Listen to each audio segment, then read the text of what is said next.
Brian Lawson joins me now. He's a global economist at Exclusive Analysis. Brian, thank you so much for coming in. I spoke to Minister Le Maire just a couple of days ago, and he was very clear that he says, you know, we'll either get white smoke or black smoke, but there's no in between. They'll either have to agree on those 5 points or no accord will be on the table. It seems a little bit, I wouldn't say pushy, but a little bit dangerous maybe. I think basically politicians feel very strong pressure at the moment. Back in January, when we saw the Middle Eastern crisis developing, at Exclusive Analysis, we looked very hard at the role of food as a contributing factor. Yeah. And it's important to note that a less than 5% change in the supply of wheat led to an over 70% move in its price. And that quite clearly had enormous impact on countries such as Tunisia and Egypt.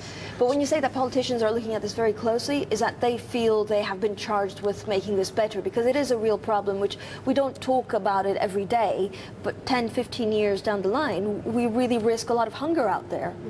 I think politicians felt that pressure as early as the first quarter of this year. President Sarkozy indeed spoke of the possibility of food-related riots. We've already seen these. And the danger in a market where demand is growing consistently, where living standards and population are rising, and also as living standards rise, people consume more meat, putting even greater pressure on the grain market. Ultimately, there is the tendency for a systematic rise in prices, and unless something is done to alter that balance, politicians, I think, are going to feel greater and greater pressure.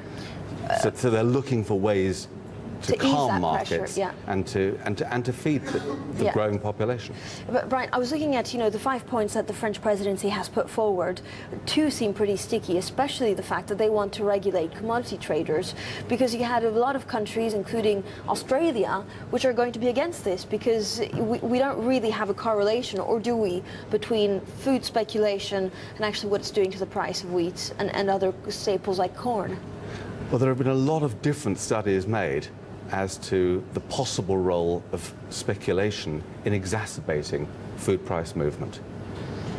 We certainly felt that the last spike was not driven initially by speculation. It was actually driven by crop failure in countries such as Russia following the draft.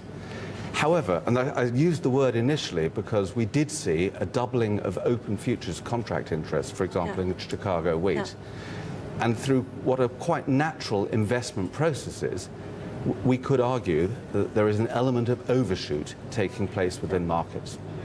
And therefore there is a pressure worldwide, both in the States and in Europe, to look at ways to regulate markets.